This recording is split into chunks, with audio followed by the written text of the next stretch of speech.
Hai, assalamualaikum warahmatullahi wabarakatuh. Welcome back my YouTube channel. Kembali lagi sama gua Rizal Saputra.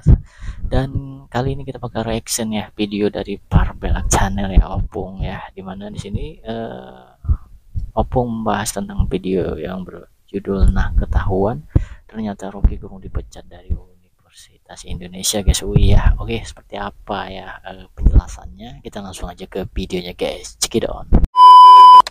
Jangan karena Anda pinter, Anda menghina pemimpin-pemimpin Anda yang sekolahnya tidak tinggi seperti kita. Itu kualitas comberan. Orang pinter itu bukan karena sekolah tinggi, orang pinter itu bukan karena S3. Saya tidak anti sekolah tinggi, karena saya sekolah sampai S3. Orang pinter itu karena akhlak, karena budi pekerti. Jangan menghina didikan, jangan menghina nasihat. Mungkin Anda tidak mengerti, tapi nanti di masa depan itu akan berguna. Kau dengar ya kata-kata Bapak tadi, Rocky? Kau dengar ya? Nggak kau dengar itu, yakin aku. Karena terlalu sibuk kau mengomentari cincinnya si Hotman Paris.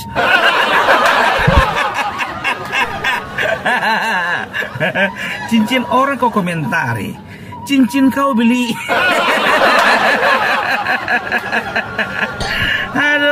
Aduh.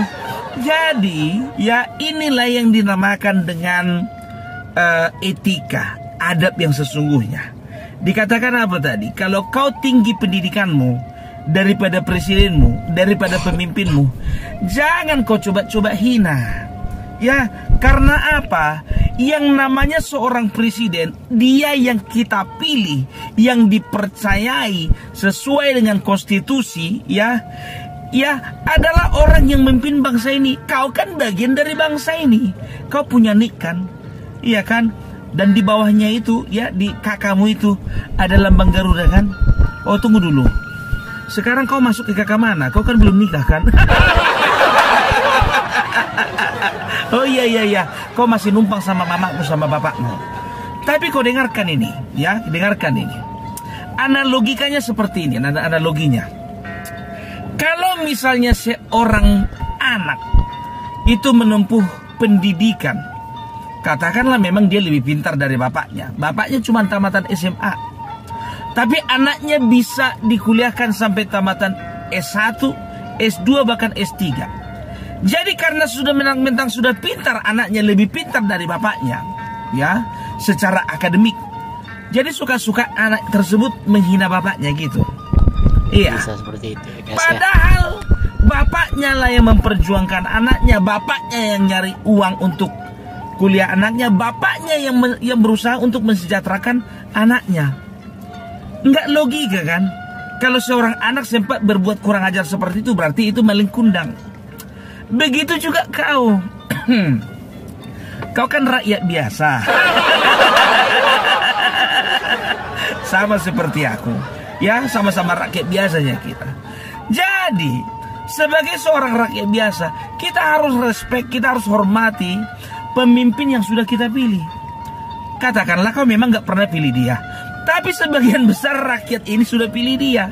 Mau gak mau, ya, kau itu harus menganggapnya, dalam tanda kutip menganggapnya sebagai pimpinanmu. Walau dalam otakmu gak bisa kau terima dia sebagai pimpinanmu. Ya, seorang presiden itu adalah seorang yang bertanggung jawab atas keselamatan, kesejahteraan, dan juga kelangsungan hidup daripada rakyatnya. Itu perlu kau camkan.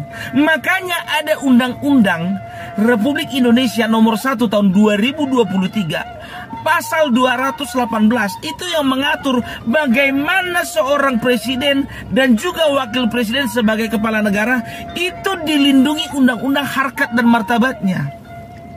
Gitu, ya. Dan juga undang-undang itu berkata apa? Setiap orang di muka umum yang menyerang harkat martabat seorang kepala negara, maka dia berhak untuk dipidanakan. Gitu. Bisa untuk dipidanakan. Masalahnya 2023 Presiden Jokowi tidak terlalu tertarik untuk mempidanakan kau. Karena apa? Itulah hati seorang bapak. Dia berpikir, anakku ini ya, ini aja yang aneh tingkah lakunya. Jadi seperti itu. Bukannya masalah bisa tidak bisa, Rocky. Masalahnya mau tidak mau. Kebetulan Joko Widodo tidak mau. Begitu juga Bapak Prabowo. Kau berani ngomong seperti itu karena beliau itu tidak dilantik. Kau katakan dia bajingan tolol. Kau katakan juga wakilnya itu anak Wakanda yang bikin mules kalau setiap hari dilihat fotonya. Ya, kenapa? Kau pintar. Karena apa? Tahu kau dia belum dilantik. Maka ada alasanmu. Loh, mereka rupanya presiden dan wakil presiden ya. Kan belum dilantik. Kan belum sah. Iya kan? Ya sudah. Kalau kau kan memang nggak bisa kau dalam bersilat lidah berkata-kata kau is number one. Ya, tapi biar tahu kau, udah terlalu banyak model-model manusia sepertimu yang congornya nggak bisa dijaga di bangsa ini. Kebanyakan, sangat banyak. Maka orang yang berseberangan dengan pemerintah, orang yang sakit hati dengan pemerintah, orang yang tidak seide dengan pemerintah, hanya satu masalahnya, karena calon presiden mereka tidak lolos, itu aja. Dan mereka lah yang menjadi pengikutmu. Kau pintar cari pasar, ya kan? Bagaimana supaya kau tetap laku? Kau bikinlah hal-hal yang kontroversi, pernyataan-pernyataan yang kontroversi. Begitu loh. Betul memang 37 kasus ya di kepolisian ya, kau nggak bisa ditangkap, kau belum bisa dimasukkan bui. Tapi itu bukan masalah bisa atau tidak bisa. Ini masalah waktu. Masalah waktu ini Bung Rocky. Ya, sekarang itu bukannya bilang apa? Ya, memang betul. Ya, sepak bola itu nggak terasa nikmatnya kalau nggak ada komentator. Tapi yang namanya komentator itu biasanya cukup hanya 1 dan 2 saja. Itu untuk di televisi, gitu loh. Ini televisi Indonesia terlalu banyak komentator. Terlalu banyak. Kau salah satunya. Jadi coba dulu, lebih gampang mana menjadi seorang komentator sepak bola dengan pemain sepak bola? Udah tidak perlu kau jawab. Karena kau udah tahu jawabannya. Masalah strategi pun begitu. Komentator lebih jago daripada pemain sepak bola. Masalah hal-hal kemungkinan-kemungkinan yang terjadi di dalam pertandingan itu, komentator juga jagonya. Tuh kan, udah ku bilang kalau kau kasih ke kanan, nggak kebobolan kau.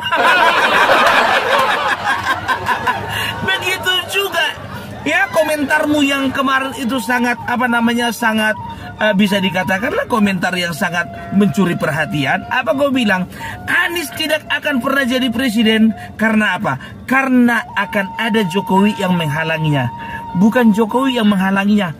Ini orangnya salah satu. Dan masih banyak 96 juta sekian kawanku yang lain. Itulah yang menghalanginya, biar tahu kau. Kau udah bisa kau baca permainan itu. Karena apa? Kau sudah lihat kekuatan ya yang ada di belakang Presiden Prabowo, presiden terpilih, dan juga di belakang kekuatan di belakang 01, yaitu mungkin orang yang kau dukung tapi nggak secara eksplisit kau dukung, ya kan? Itu dia, sama seperti contohnya seorang permainan Indonesia lawan, katakanlah Indonesia lawan Spanyol, ya. Secara pengalaman kita sudah bisa tarik kesimpulan, aku udah tahu hasilnya itu. Indonesia pasti kalah, Spanyol pasti menang. Karena apa? Kita sudah bisa membandingkan kekuatan dari kedua tim tersebut, gitu loh. Salahkah kita mengeluhkan atau mengakui kekuatan lawan? Enggak salah. Salahkah kita pesimis terhadap terhadap kemampuan bangsa kita di dalam bermain bola itu? Itu yang salah. Gitu loh. Optimisme tetap harus dijaga. Karena apa? Kalaupun kalah saat ini, belum tentu pertandingan selanjutnya kita tidak mempunyai peluang. Itu yang perlu kau camkan, gitu loh. Ya kan? Kau terlalu banyak kau bergaul sama siapa? Si Faisal Assegaf. Jadi korslet. Tapi ngomong-ngomong, itu orang kan sudah bikin sudah bikin partai, ya kan? Kira-kira gimana ya? Udah bisa lah kau masuk ke situ pelan-pelan. Tapi kalau dia ini, si Rocky ini, nggak akan pernah mau masuk partai itu. Karena apa? Dia ini ciri khasnya ini pemain tunggal. Betul, pemain tunggal ini. Berani dia bilang A, yang lain bilang B. Takutnya masuk dia ke dalam partai itu bisa rusak. Daya rusaknya tadinya masih bisa dalam jangka waktu 3 tahun. Kalau masuk si Rocky Gerung, daya rusaknya itu jadi 3 minggu. Ya, hati-hati kau partai apa namanya? Partai Nasional Gotong Royong. Disingkat itu menjadi Partai Nasgor. Itunya. Iyalah, Nasional Gotong Royong. Salah itu singkatannya Partai Negoro. Kalau Negoro berarti Nasional Gotong Royong. Kalau Nasional Gotong Royong berarti yang cocok itu Partai Nasgor. Gitu loh. Karena apa? Karena memang di dalamnya itu isinya orang-orang yang suka main penggorengan. Apa kabar? Partai Nasgor. Hah? Sorry salah sebut. Partai Negoro. Gimana kira-kira? Sudah bersiap untuk pertarungan 2029? Oh maaf ya, masih lama rupanya. Kita nggak tahu ya kan? Entah nasibnya juga sama seperti Partai Umat kan begitu. Sebuah tindakan yang diambil dengan akal yang tidak sehat dan cenderung kurang waras, maka dia itu akan bermanifestasi sesuatu yang nggak bagus juga. Gitu loh, pasti itu. Udahlah, nggak usah diapalah, nggak usah dipungkiri lah, ya kan? Kita bisa lihat kok partai-partai atau organisasi yang dibangun ya dengan unsur atau dasar sakit hati.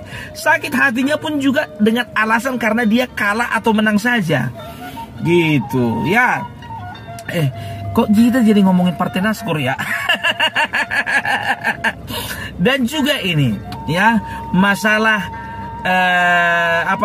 masalah cincinnya si Hotman Paris. Sorry ya bro ya. Kalau misalnya boleh ku komentari ya. Kalau bicara tentang masalah cincin berlian Hotman Paris, sebetulnya nggak ada yang perlu kau komentari dari situ, karena itu adalah bentuk dari pencapaian dia. Ya, kenapa bisa dia beli cincin berlian? Karena ada uangnya. Kenapa dia banyak uangnya? Karena dia berprestasi di dalam bidang hukum, gitu loh. Maka wajar dong ketika dia begini-ginikan cincinnya di muka umum. Karena apa? Dia ingin menunjukkan bahwa ini adalah hasil kerja kerasku. Gitu. Kalau pengen kau gini-gini juga kau, ya kan? Ya walaupun gak ada, ya minimal cincin nikah gitu loh. Cincin nikah. Minimal cincin nikah. Itu dia. Udahlah, stoplah kau komentari cincinnya Hotman Paris itu. Bikin malu kau. Jangan seperti itu. Dan juga masalah pendidikan, ya. Kau bilang kemarin itu ya, ijazah itu adalah bukti bahwa kita pernah bersekolah, bukan bukti bahwa kita pernah berpikir. Itu maksudmu kan? Jadi itulah alasan ternyata Universitas Indonesia terpaksa mengeluarkan kau karena kau nggak lulus S2. Karena legalitasmu sebagai seorang dosen itu tidak mencukupi. Di pertengahan jalan memang, ya kan? Cemana lah pula kau mau bisa selesai S2? Kau kuliah S2 nggak bisa selesai karena apa? Karena kau udah terkuras pikiranmu memikirkan bangsa ini. Nggak kau pikirkan lagi kuliahmu. Udah aku bilang samamu, nggak perlu kau pikirkan kuliah bangsa ini. Karena bangsa ini dan negeri ini sudah ada orang-orang yang kompeten untuk memikirkannya. Bukan cuma memikirkan, tapi mengeksekusi setiap kebijakan-kebijakan yang ada, gitu loh. Ya, jadi udahlah. Ya, kalau masalah komentator sah-sah saja. Aku pun juga mengomentarimu nggak salah kan? Karena apa? Ya karena memang ada keresahan yang muncul dalam hatiku. Kau bukan juga begitu. Kau ada keresahan yang muncul dalam hatimu. Keresahan kenapa? Ya keresahan supaya kau bisa tetap terkenal. Supaya orang bisa mengakui. Oke lah dulu ya. Inilah dulu kesimpulan dari Opung Parbelak tentang Rocky Gerung. Oke? Oke, Salam teman-teman, hormat. itu tadi komentar Salam NKRI, NKRI harga mati. Ki Gerung ya, pembawaannya lucu ya guys ya, dan menghibur tentunya. Selain dia menghibur, tapi tersimpan komentar-komentar yang betul gitu guys ya. Oke, buat teman-teman, cukup seriusan gue dan sangat terhibur sekali Opung Parbelak maju terus. Oke, saya akhiri, wassalamualaikum warahmatullahi wabarakatuh. Sampai jumpa di video reaction saya saja guys.